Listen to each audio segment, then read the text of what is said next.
Perhimpunan Indonesia adalah salah satu dari banyaknya organisasi yang beroperasi pada masa radikal. Organisasi yang akrab disingkat dengan PI, dipimpin oleh pemimpin yang bernama Sutan Kayangan, sekaligus dengan RM Noto Suroto, menjadi tokoh yang menghidupkan organisasi yang didirikan di Belanda ini. Sebelum organisasi ini memiliki nama Perhimpunan Indonesia, Indische Vereniging menjadi nama awal organisasi ini, tepat pada tahun 1908. Ada beberapa pelajar dengan predikat lulusan yang terbaik di Algemene Middelbare School atau AMS yang memiliki kesempatan untuk melanjutkan pendidikan ke perguruan tinggi di Belanda. Semua mahasiswa Indonesia mempunyai rasa persaudaraan yang tinggi di sana. Mereka tidak melihat dari mana ras dan sukunya. Dengan memiliki ikatan persaudaraan ini, yang akhirnya mereka kerap melaksanakan suatu perkumpulan sesama mahasiswa Indonesia di Belanda.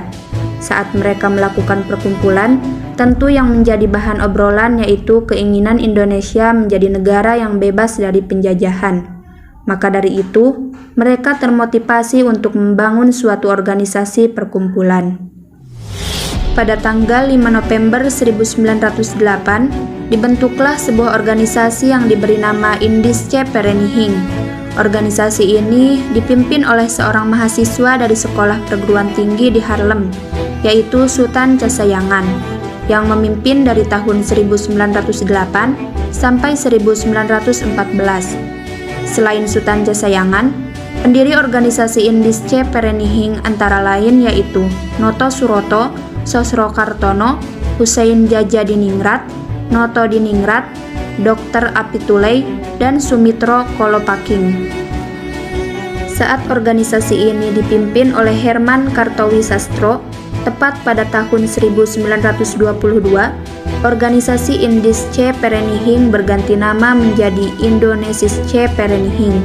Maka semenjak tahun 1922, penggunaan kata Indonesia secara politis resmi dipakai dengan tujuan untuk menggantikan nama Hindia Belanda.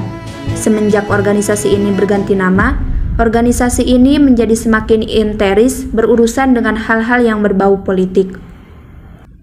Pada tahun 1925, pengurus organisasi Indonesische Vereniging digantikan oleh Mr. Sukiman Wiryo Sanjoyo, yang saat itu ia merumuskan sebuah anggaran dasar yang menjadikan organisasi ini dasar untuk strategi pergerakan kemerdekaan Indonesia.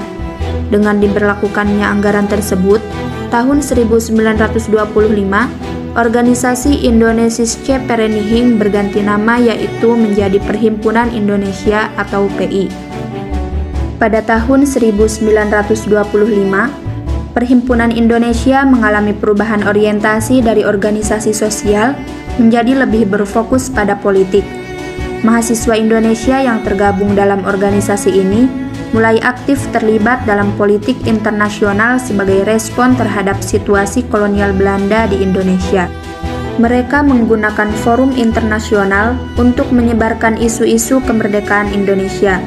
Berhasil mendapatkan dukungan dari negara-negara seperti Mesir, Iran, dan Hungaria. Perhimpunan Indonesia memainkan peran penting dalam memperkenalkan aspirasi kemerdekaan Indonesia kepada dunia internasional, melawan propaganda negatif, dan mendorong terbentuknya pemerintahan yang akuntabel dan bersatu. Solidaritas dan kerjasama internasional terbukti sangat penting dalam perjuangan kemerdekaan Indonesia. Selain itu, Perhimpunan Indonesia juga aktif dalam memfasilitasi upaya untuk menyatukan berbagai kepentingan politik di Indonesia melalui Kongres Indonesia dan pembentukan Persatuan Politik Nasional Indonesia. Langkah ini bertujuan untuk memperkuat gerakan nasionalis dan meningkatkan kesatuan dalam meraih tujuan kemerdekaan Indonesia. Perhimpunan Indonesia menginspirasi pendirian Partai Nasional Indonesia atau PNI pada 4 Juli 1927 dengan tujuan Indonesia Merdeka dan prinsip self-help, non-kooperasi, serta marhaenisme. PNI yang dipimpin oleh anggota PI yang baru pulang dari Belanda fokus pada propaganda anti-kolonialisme dan kemandirian psikologis dari Belanda.